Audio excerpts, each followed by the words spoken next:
자, 여러분, 우리가 저번 6개월 전에 7개의 인 중에서 6개 인을 띄고 마지막 인을 못 띄고 여기까지 왔어요.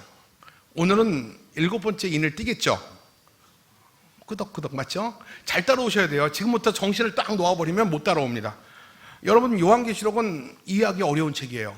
그러나 분명히 주님께서 교회에게 주신 책이기 때문에 난해하고 어려워도 교회가 이 말씀을 들어야 됩니다.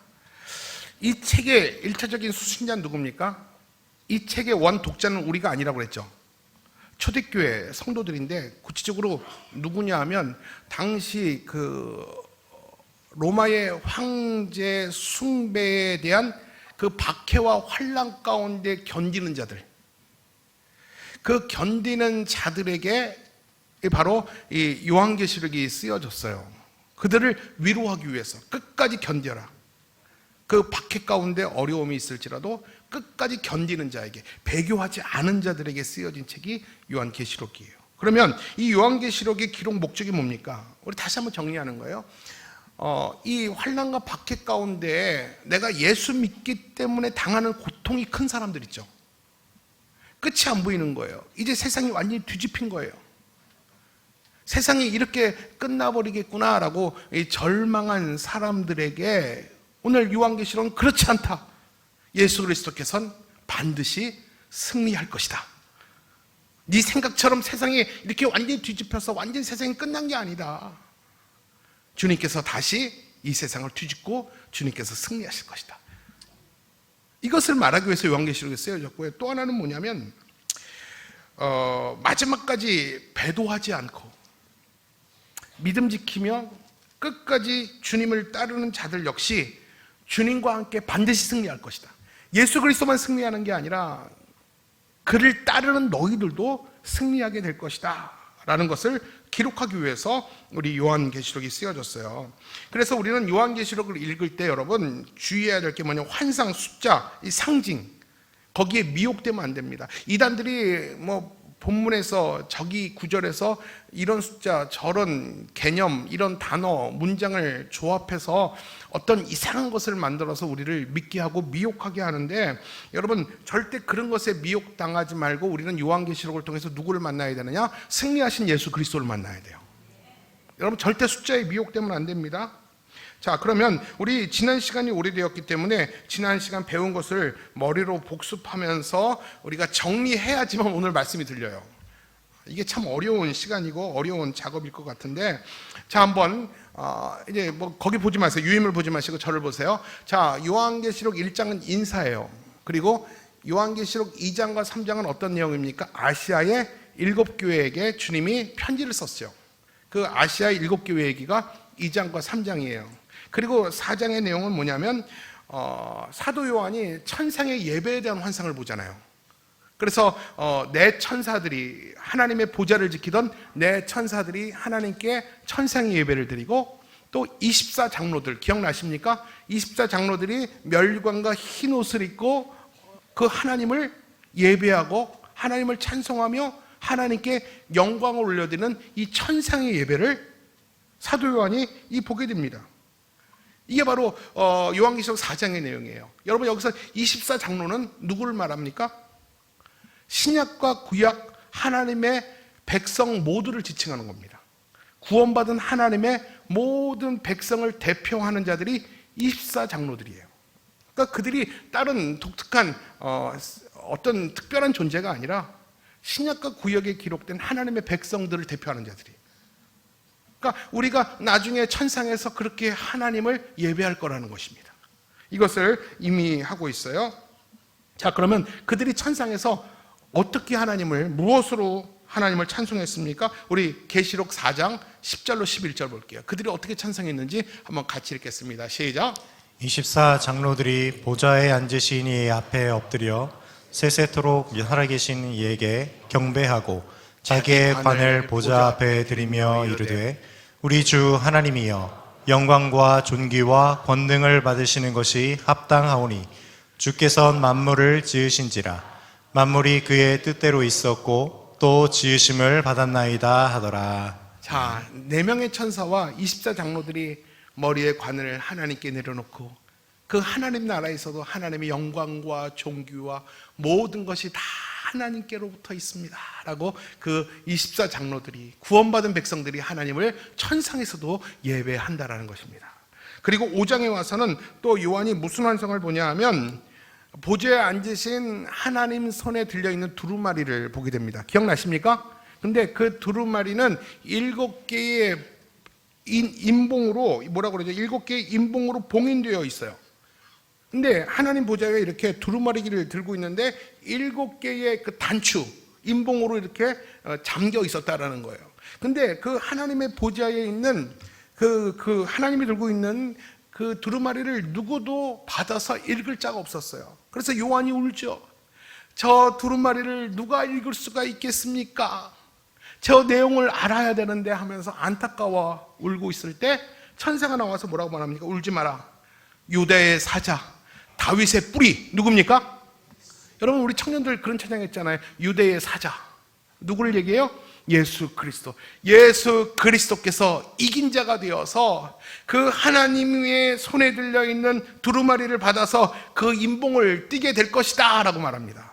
결국 예수 그리스도께서, 승리하신 예수 그리스도께서 하나님 보좌에 있는 주님 하나님 손에서 그 두루마리를 받아서 인봉을 띠기 시작합니다.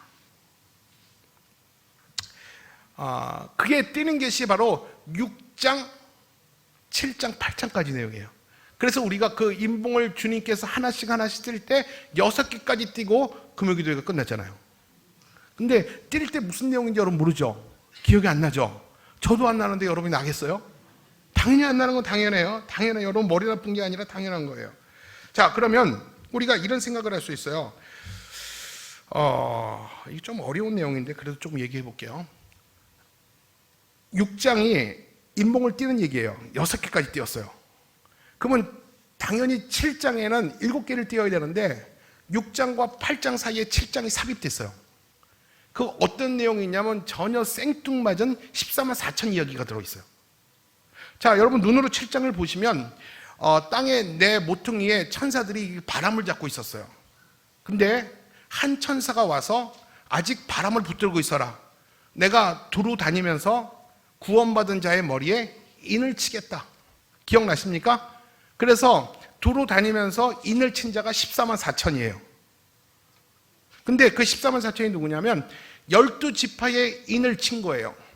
근데 여기서 12지파 중에서 여러분 특이점이 있다고 그랬죠? 레위 지파가 빠지고 에브라임과 므낫세가 들어가고 단 지파가 빠졌어요. 그래서 12지파가 각각 12,000명씩 인을 맡게 됩니다. 자, 그러면 14만 4천이 어떻게 나오느냐? 이거 계산하셔야 돼요. 12지파 곱하기 예수님이 12제자. 그러면 몇이 나오냐 하면 114가 나와요. 이 114 곱하기 1000이 나오는데 1000이 뭐냐면 이스라엘이 그 구약의 이스라엘 백성들이 군대를 재편하는 단위가 1000이었어요. 그래서 114 곱하기 1000을 하면 14만 4천이 나와요.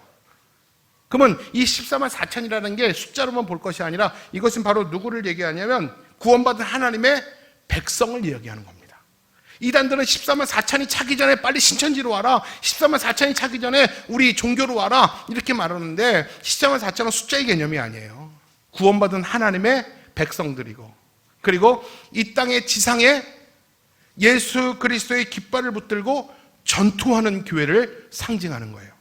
그렇기 때문에 저와 여러분이 14만 4천이라는 것입니다. 이것이 바로 7개의 인띠는 6번째와 7번째 사이에 삽입되어 있는 7장이에요. 이해 가십니까, 여러분? 자, 7장이 삽입이라는 것만 알아도 여러분 14만 4천이 인을 띠는 데에 있어서 삽입이라는 것만 알아도 여러분 대단한 발전이에요. 자, 이제 14만 4천도 다 배웠겠다. 이제 우리가 이제 띄어야겠죠. 뛸 때가 됐죠. 띄어야겠죠. 근데 여러분 한번 물어볼게요. 그 두루마리 안에는 어떤 내용이 있을까요? 그 인을 띄어갈 때 그 결국 두루마리가 펴지잖아요. 근데 그 두루마리 안에는 어떤 내용이 있을까요? 여러분 이렇게 정리하면 괜찮습니다. 하나님의 구원 계획이 담겨 있는 책이에요. 하나님의 구원 계획이 담겨 있는 책이에요. 시초부터 종말까지 하나님이 세상을 어떻게 통치해가며, 다시요, 시초부터 종말까지 하나님이 세상을 어떻게 통치해가며 죄에 빠진 인류를 구속하시고 어떻게 구원을 완성할 것인가에 대한 그 내용이 쓰여져 있는 책이 하나님이 들고 있는 바로 두루마기 내용이에요. 이것은 생명의 책과 달라요. 여러분, 우리의 생명책, 우리가 나중에 심판대 앞에서 하나님 앞에서 펼쳐질 그 생명책이랑은 다른 내용이에요. 한마디로 예수님이 그 인봉을 뜯어서 두루마기에 읽을 내용은 뭐냐면 인류를 구원하시는 구원 계획이 그 두루마리에 적혀 있다라는 것을 알게 됩니다. 자, 그래서 6장부터 요한이 계속해서 7인을 떼는 환상을 보게 되죠. 이제 계속 띄게 되고 이제 오늘 8장에 이르러서 비로소 이제 7번째를 띄게 됩니다. 자, 여러분 나눠드린 프린트물 있습니까? 프린트물 한번 보실래요? 야, 이거 우리 교회 수준 참 높다. 금요기도회 때 이런 거를 바라볼 수 있는 게 저도 이런 거를 가르칠 수 있고 여러분도 이 시간에 야심한 시간에 이런 거를 볼 수 있는 것도 이게 은혜입니다. 자, 정리한 거예요. 자, 보십시오. 성경에 대표적으로 7인, 7나팔, 7대접이 소개되어 있어요. 이게 바로 6장부터 시작해가지고 16장까지 쭉 나오는데 이것은 뭐냐면 이 땅에 부어지는 재앙을 얘기하는 거예요. 자, 우리 볼게요. 자, 7인, 7나팔, 7대접 볼게요. 자, 우리가 6장부터 첫 번째 인, 흰말, 복음적 승리를 의미하는 거고요. 붉은 말, 또 검은 말, 청황색 말, 순교자의 영혼들. 6번, 6번째 인이 뭐예요?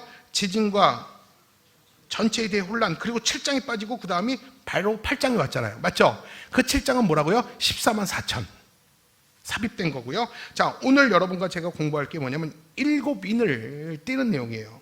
그래서 7인을 띄는 내용이 8장 1절부터 소개가 되어 있는 거예요.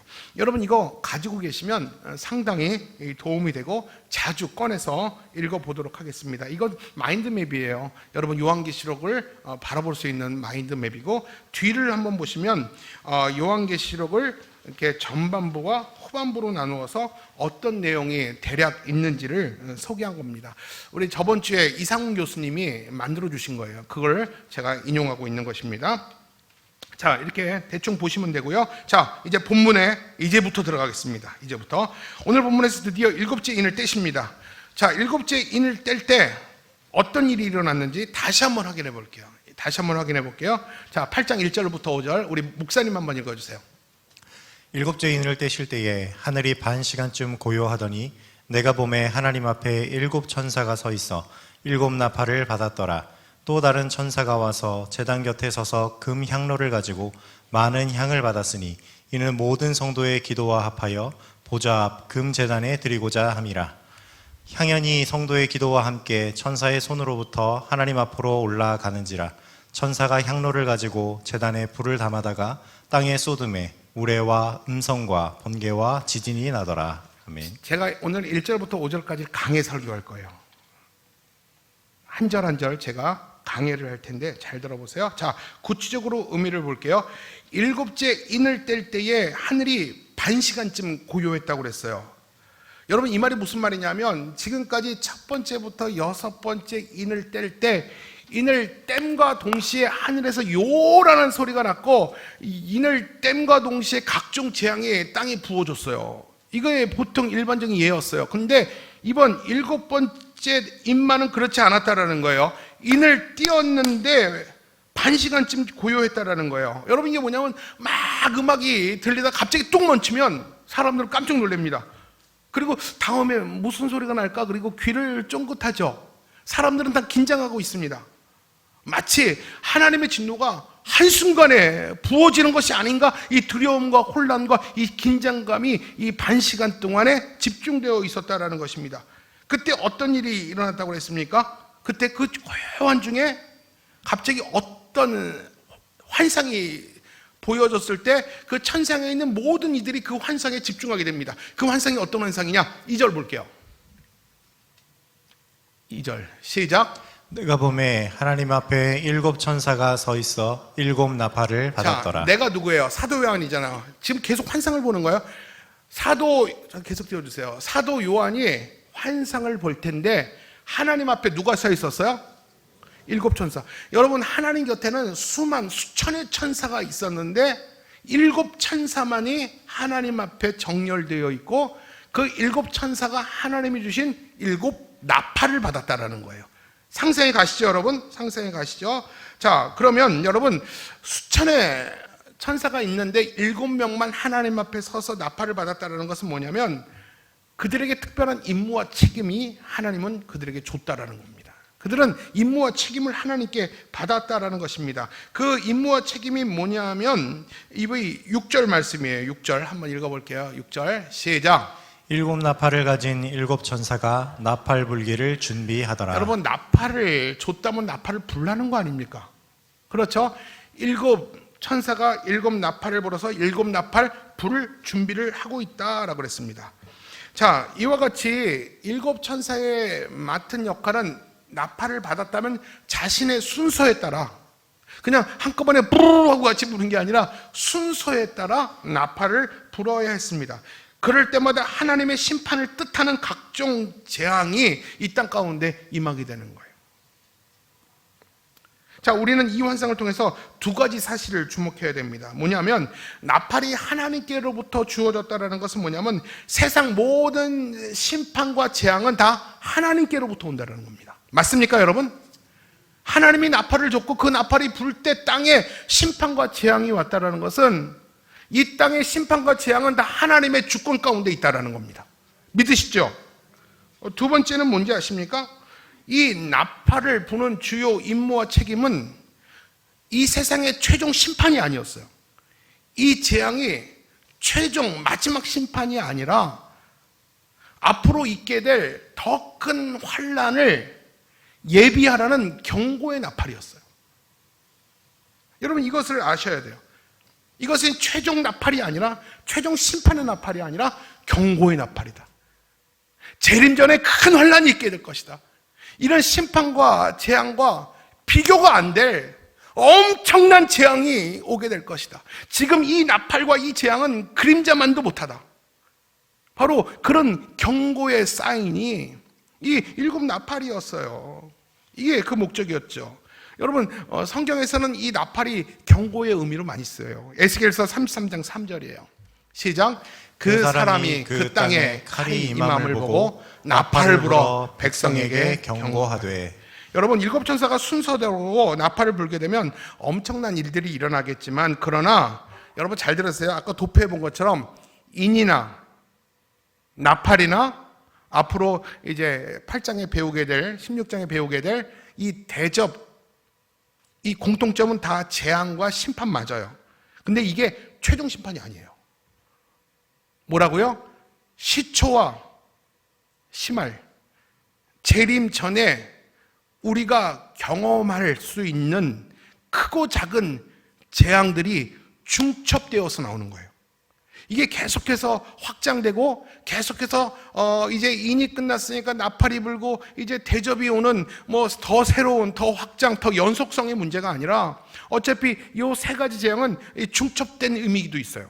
근데 이렇게 우리의 죄로 인하여 이런 문제들과 이런 이런 재앙들과 이런 환난들이 계속 일어나게 될 것이다. 그리고 앞으로 더 큰 환난이 오게 될 거라는 것을 엄중하게 경고하는 사인이에요. 그러므로 우리는 이 시대에 이런 재앙들과 이런 기상이변들과 원인 알 수 없는 이런 질병들을 볼 때 이게 하늘로부터 쏟아진 심판으로 알고 결국 이것이 인류를 심판하는 하나님의 최종 심판이 아니라 재림 전에 하나님께서 더 큰 우리가 감당치 못할 심판이 있음을 너희들이 알고 경고로 삼고 이거를 너희가 사인 삼아라. 우리를 경고하는 것이 바로 이런 일곱 대접 또 인, 나팔 그런 경고들이라는 것입니다. 또 천상에서 어떤 일이 일어납니까? 또 천상에서 자 이렇게 한 달락이 끝나고 또 다른 내용이 나옵니다. 3절과 4절 한번 읽어볼게요. 시작. 또 다른 천사가 와서 제단 곁에 서서 금 향로를 가지고 많은 향을 받았으니 이는 모든 성도의 기도와 합하여 보좌 앞 금 제단에 드리고자 함이라. 향연이 성도의 기도와 함께 천사의 손으로부터 하나님 앞으로 올라가는지라. 자, 요한이 환상을 계속 볼 때 7명의 천사만 본 게 아니라 또 다른 천사를 봤어요. 근데 그 다른 천사는 뭐냐면 8번째 천사인데, 8번째 천사가 하는 일이 뭐냐면 하나님께 많은 향을 금 향로에 담게 됩니다. 하나님이 그 천사에게, 그 천사가 들고 있는 금 향로에, 이게 향로라고 칩시다. 천사가 금 향로를 가지고 하나님께 나가면 하나님이 금 향로에 많은 향을 부어주세요. 그러면 이 천사는 어떤 일을 하냐면 그 향과 성도의 기도를 합해야 돼요. 성도의 기도가 많기 때문에 성경에 보세요. 많은 향을 받았다고 그랬어요. 이게 비율을 맞추기 위해서 성도의 기도가 많으니까 하나님께 많은 향을 받아야 했습니다. 천사의 임무는 어떻게 하냐면 향과 성도의 기도를 담은 금 향로를 하나님 보좌 앞, 금 제단 앞에 드리는 책임이 있어요. 마치 구약의 제사장처럼 백성들을 대신해서 그 하나님의 향과 성도들의 기도를 그 향로에 섞어서 그 향을 불태워서 하나님 금 제단에 올려놔야 될 책임이 천사에게 있다라는 것입니다. 자, 그러면 이제 올려드리는 금 향로를 올려드리는 과정이 있어요. 이제 천사는 그의 손으로 이 두 가지를 섞어야 돼요. 그 기도가 많기 때문에 향도 많다고 그랬죠? 잘 섞습니다. 그리고 그 향을 태워요. 금 향로는 태우는 거잖아요. 향을 태우는 거잖아요. 그 금 향로에서 향을 태우면 그 향이 올라갈 때 성도의 기도도 같이 아우러지면서 하나님 앞에 향기로 올라가진다는 거예요. 그래서 그 기도가, 그 향이 하나님께서 하나도 빠짐없이 다 기쁨으로 하나님은 받으신다라는 겁니다. 여러분, 이것은 굉장한 의미가 있어요. 하나님은 모든 성도의 기도를 빠짐없이 다 받으신다는 거예요. 사랑하는 성도 여러분, 우린 여기서 말씀의 교훈을 얻어야 돼요. 우리의 간절한 기도, 하나님 말씀에 합한 기도, 마음을 합심하여 하나님께 부르짖어 드리는 기도, 그 기도는 다 하나님 앞에 상달된다는 것입니다. 우리의 기도는 헛되지 않는다는 것입니다. 왜냐하면 하나님이 우리의 기도를 기쁘시게 받기 때문에 그렇습니다. 여러분, 하나님이 내 기도를 기쁘게 받았다는 것은 무엇을 전제로 하는지 아십니까? 내 기도를 응답하신다는 걸 전제합니다. 내 기도를 기뻐하신다는 것은 당연히 응답이라는 전제가 깔려 있는 거 아닙니까? 그렇기 때문에 우리의 기도는 역사하는 힘이 클 줄로 믿습니다. 여러분, 오늘 이 밤에 주님께 나와 간절히 메어 달리며 우리가 부르짖어 기도할 때 우리의 기도가 하나님 앞에 올려지는 향과 함께 어우러져서 하나님이 기쁨으로 그 기도를 다 받으세요. 기쁨으로 다 받는다는 것은 여러분의 기도에 하나님이 빠짐없이 응답한다는 거예요. 그렇기 때문에 우리의 기도는 위력이 있어요. 힘이 있습니다. 하나님의 보좌를 움직일 수 있는 능력이 있는 것이 우리의 기도라는 것입니다. 그래서 우리는 오늘 불이 꺼지면 믿고 간절하게 부르짖어야 됩니다. 어떤 것이라도 의심하지 마시고요. 하나님께서 다 기쁨으로 받는다라는 확신 가지고요. 여러분, 감상적인 기도하지 마세요. 목숨 걸고 전투적으로 기도하세요. 하나님이 전투적으로 기도하는 이 과부의 기도를 하나님이 먼저 응답하시고 들은 것처럼 내 인생이, 내 삶이 절박한 것처럼 하나님께 부르짖어 기도할 때 하나님이 먼저 들으실 줄로 믿습니다. 여러분, 제가 괜히 마이크 잡고 그렇게 소리내어 기도하는 줄 아세요? 어느 분이 그래요. 목사님, 목 좀 아끼세요. 여러분, 저도 이제 목 수술을 하고요. 저도 목 아까운 줄 아는 사람이에요. 근데 제가 이렇게 목에 소리를 내는 것은 하나님을 향한 제 열정이에요. 어찌 보면 목회자로서 여러분들의 기도를 이끌고 내가 대신 크게 부르짖고 소리 지르면서 주여, 우리 이천신학교회 기도가 여기 있습니다. 먼저 여기를 봐주세요. 여기 부르짖어 기도하는 우리 성도들의 간절함이 여기 있습니다. 주여, 여기 있습니다. 여기에요. 여러분, 저는 그런 마음으로 하나님께 부르짖어 기도하는 것입니다. 제가 무식해서 소리 지르는 게 아니에요. 야고보서 5장 13절에 이렇게 말씀합니다. 우리 한번 같이 읽을게요. 시작. 너희 중에 고난을 당하는 자가 있느냐? 그는 기도할 것이요 즐거워하는 자가 있느냐? 그는 찬송할지니라. 여러분, 하나님께 기도하면 우리의 고난은 즐거움으로 바뀝니다. 이와 같은 역사를 6주간 금요생명기도회를 통해서 체험하는 여러분들 되시기를 바라요. 여러분, 6주간의 금요기도회를 그냥 오지 마세요. 여러분, 기도회 타켓과 목표를 가지고 오세요. 내가 6주간의 기도회를 통해서 이런 기도에 응답을 받기를 원합니다. 여러분, 구체적으로 기도 제목이 있으면 기도도 구체적으로 나가요. 기도 제목이 막연하면 기도도 막연하게 나갑니다. 여러분, 우리가 자녀들이 부모에게 뭔가를 요구할 때 구체적으로 말하면 부모가 구체적으로 알아듣고 구체적으로 응답을 해줘요. 근데 간절함도 없고 구체적인 것도 없고 그냥 나와서 어마마마마마마 그러고 가면요, 하나님이 아무것도 일하지 않으세요. 그렇기 때문에 여러분, 이번에 6주간의 금요생명기도회를 통해서 우리의 기도는 하늘 보좌를 움직이는 강력한 기도라는 확신, 내 기도를 하나님이 기쁘시게 받는다라는 확신, 반드시 하나님이 응답하신다라는 확신을 붙들고 6주간의 기도의 목표를 붙들고 응답할 때까지, 이루어질 때까지 내가 6주간의 기도회를 끝내지 않겠습니다. 여러분, 그런 은혜가 저와 여러분에게 있기를 바라요. 그리고 마지막으로 이상한 현상이 나타납니다. 이건 뭐냐면 기도에 대한 응답이었는데 다시 예전 본문으로 소환해서 올라가 보겠습니다. 자, 우리 8장 5절 말씀이에요. 자, 시작. 천사가 향로를 가지고 제단에 불을 담아다가 땅에 쏟음에 우레와 음성과 번개와 지진이 나더라. 이게 무슨 말이냐면 본문을 띄워주세요. 자, 천사가 하나님이 주신 향과 성도의 기도를 태워서 향과 함께 어우러져서 하나님께 기도로 드렸다면, 그 기도가 다 응답이 되어서 그 향로가 피어졌다면, 이제 그 천사는 어떻게 하냐면 다시 그 향로를 붙듭니다. 향로를 붙들어서 그 향로에다가 뭐를 지냐면 제단에 불을 담았다고 그랬어요. 그 제단은 번제단을 의미합니다. 그 제단에 불을 가지고 천사가 그 향로를 가지고 어디로 가는가 봤더니 어디에다 그것을 붓게 됩니까? 땅에다 쏟았다고 그랬어요. 땅에다 쏟았을 때 어떤 현상이 일어났습니까? 우레와 음성과 번개와 지진이 나더라. 이것은 하나님의 심판을 의미하는 겁니다. 다시 정리해 볼게요. 성도와의 기도가 하나님께 들려졌을 때 하나님이 응답으로 그 향로에 불을 담아 주신 거예요. 여러분, 이게 굉장히 중요한 포인트예요. 초대교회 황제 숭배로 인하여 박해를 당하는 성도들이 하나님의 공의와 하나님의 은혜를 바라보며 하나님 갚아달라고 부르짖어 기도했던 그 기도가 하나님께서 들으셨어요. 그리고 그 기도의 응답에 하나님은 그 기도의 향로에 하나님 불을 담으신 거예요. 그리고 그 불을 땅에 부었어요.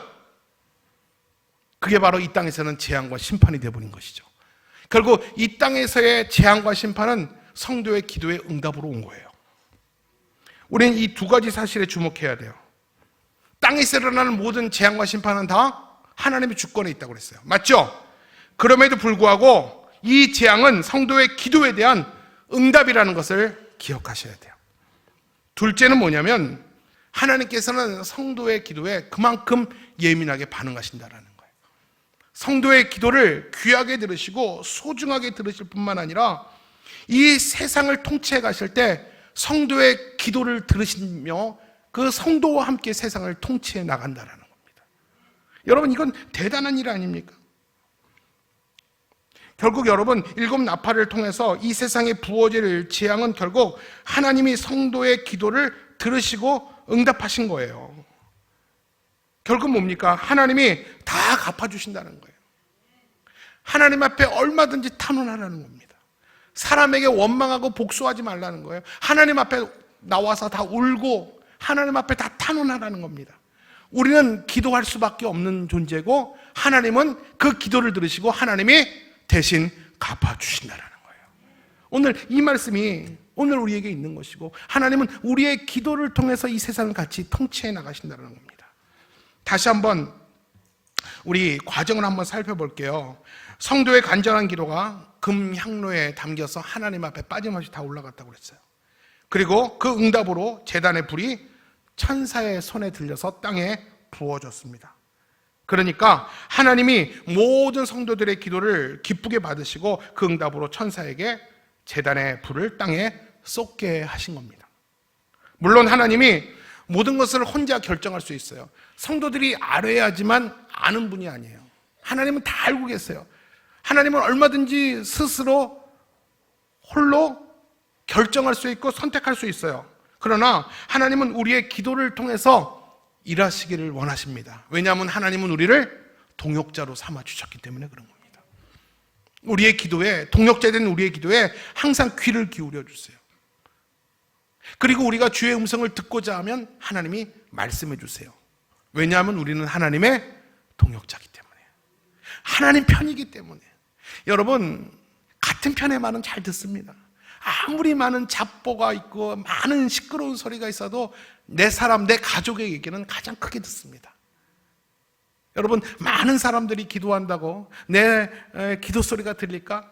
하나님이 많은 사람을 사랑하시는데 과연 나를 기억하시고 나를 사랑하실까? 여러분, 우리는 얼마든지 그런 생각하는데 걱정하지 마세요. 하나님은 내 기도를 제일 먼저 들으십니다.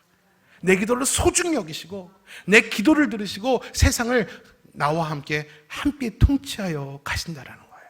오늘 이 땅 가운데 7 나팔의 재앙은 결국 뭐냐면 그 성도의 기도의 응답으로 이 땅에 재앙이 임한 거예요. 우리가 이렇듯 하나님의 말씀에 근거해서 기도할 때 우리의 기도는 이렇게 하나님의 보좌를 움직일 수 있을 만큼 강력한 힘이 되는 것입니다. 여러분 믿으시죠? 그렇기 때문에 우리는 기도의 힘을 믿기 때문에 이렇게 부르짖어 기도해야 돼요. 여러분, 제가 부탁드립니다. 우리가 오늘부터 시작해서 6주간의 기도회를 시작하는 거예요. 여러분, 하루라도 포기하지 마시고 6주간의 기도회를 끝까지 붙들고 승리할 때 하나님께서 여러분에게 어떤 일을 하실지 여러분 기대하시기를 바랍니다. 말씀을 정리하겠습니다. 성도 여러분, 왜 예수님이 7번째 인을 떼셨을까요? 왜 나팔을 불어서 우리를 경고하셨을까요? 결국 나팔을 들어도 여전히 땅에 거하는 자들을 심판하겠다라는 거예요. 이 나팔을 들어도 하나님께 돌아오지 않는 자들을 내가 심판하겠다라는 것입니다. 여러분, 땅에 거하는 자들이 왜 심판을 받아야 합니까? 이유는 한 가지죠. 그들이 끝끝내 예수님께 돌아오지 않기 때문에. 그들이 자기 살겠다고 배교한 자들, 그들에게 나팔을 분 거예요. 다시 돌아와라. 그럴 수 있다. 이 나팔 소리가 들리고 재앙과 심판이 보이면 하나님이 너를 사랑하는, 너를 부르시는 경고인 줄 알고 다시 하나님께 돌아와라. 이 코로나로 인해서, 이 질병으로 인해서 우리 모두가 고통당했다면 이것이 우연이 아니라 이 땅을 향한 하나님의 진노의 사인이고 너를 부르시는 하나님의 부르심이라고 믿고 다시 정신 차리고 코로나 끝났다고 세상으로 가지 말고 다시 하나님께 돌아와라. 더 큰 재난과 더 큰 환난을 예비해라. 이것을 오늘 성경은 이야기를 하는 것입니다. 그러나 여러분, 우리는 안심하십시오. 로마서 8장 1절에 이렇게 말씀하시죠. 그러므로 이제 그리스도 예수 안에 있는 자에게는 결코 정죄함이 없나니. 우리는 예수 안에 있습니다. 예수 안에 있기 때문에 우리는 심판받지 않습니다. 재림전의 대환란은 믿지 않는 자들, 배교한 자들, 믿다가 세상 좋아서 하나님 버리고 세상으로 떠난 자들, 십자가를 조롱하고 교회를 폄하하는 자들, 십자가를 미련하다고 말하는 자들, 어리석다고 말하는 자들, 그들에게 돌아오지 않으면 심판이 있다는 것을 알려주는 것입니다. 그렇기 때문에 계시록은 무서운 책이 아니에요. 우리들을 지키시는 하나님의 사랑의 품으로 여러분 읽으시길 바랍니다. 여러분, 심판받지 않으려면 어떻게 해야 됩니까? 예수님 안에 있어야 돼요. 방주 대신 예수 그리스도 안에 있을 때 홍수의 심판을 면할 수가 있잖아요. 맞죠? 여러분, 그렇다면 예수 안에 있다는 것이 뭘까요? 여러분, 제가 이렇게 설명해 드리면 어떨까요? 예수 안에 있다는 게 뭘까? 맑은 날에 방주를 짓는 것. 남들은 맑은 날에 비가 무슨 오겠냐 하면서 자신의 인생을 즐기러 갈 때 나는 하나님의 약속을 믿고 맑은 날에도 미쳤다라는 소리를 들어도 방주를 짓는 사람. 어려울 때만이 아니라 평안할 때 기도를 쉬지 않는 사람. 그런 사람이 바로 예수 안에 있는 사람입니다. 그런 자들이 바로 그리스도 예수 안에 있는 자이기 때문에 결코 정죄함이 없는 자들입니다. 사랑하는 성도 여러분, 이 6주간의 생명 기도회를 통해서 다시 정신 차리고 주님께 돌아옵시다. 그리고 맑은 날에 방주를 지읍시다. 그리고 가장 좋은 날에 기도의 줄을 붙들고 끝끝내 승리하는 저와 여러분 되시길 바랍니다. 오늘 첫 번째 이제 일곱 번째 인을 띌 때 이제 나팔을 불기 시작합니다. 다음 주부터 첫 번째 나팔부터 이제 일곱째 나팔까지 쭉 한 번 더 정리하는 시간을 갖도록 하겠습니다. 여러분, 요한계시록이 어렵죠? 어렵지만 만만하죠? 대답을 하셔야죠. 대답도 포기하셨습니까? 여러분 어때요? 저는 여러분과 말씀 전하는 것 같지가 않고요, 이렇게 성경 공부한 것 같아요. 그렇지만 여러분, 진심이에요. 여러분, 요한계시록 평생에 한 번도 공부하지 못하고 펼쳐보지도 못하고 죽는 사람 정말 많아요. 근데 우리가 은혜가 있는 자리, 기도가 있는 자리에서 요한계시록을 한 절 한 절 강의할 수 있는 것은, 그리고 말씀을 듣고 이 말씀을 통해서 우리가 도전도 받고 안심도 할 수 있고, 이게 복이라는 사실도 우리가 누릴 수 있다면 저 여러분은 참 행복한 성도라고 저는 다시 한번 확신합니다. 여러분, 6주간 계속해서 요한계시록을 진행해 나갈 거예요. 좀 어렵지만, 아마 이 말씀이 어려워서 안 나오는 사람도 있겠지만, 그래도 나는 계속할 겁니다. 준비된 영혼들에게 오늘 이 말씀이 잘 들려질 수 있길 바랍니다. 자, 우리 24 장로들이 하나님 보좌 앞에서 면류관을 내려드리며 드렸던 고백이 뭡니까? 모든 영광과 존귀와 찬양을 하나님께 경배합니다. 우리가 구원받은 우리들이 천상에서 하나님의 영광에 둘러 앉아서 우리가 승리의 면류관을 다 하나님 앞에 내려놓고 우리 또한 이렇게 찬송하게 될 것입니다. 그 찬상의 예배를 오늘 이 땅에서, 지금 이 자리에서 한번 재현할 수 있으면 좋겠어요. 우리 한번 다 같이 모든 영광과 존귀와 찬양과 경배를 돌릴지어다. 우리 같이 한번 두 손 번쩍 들고 찬양합니다.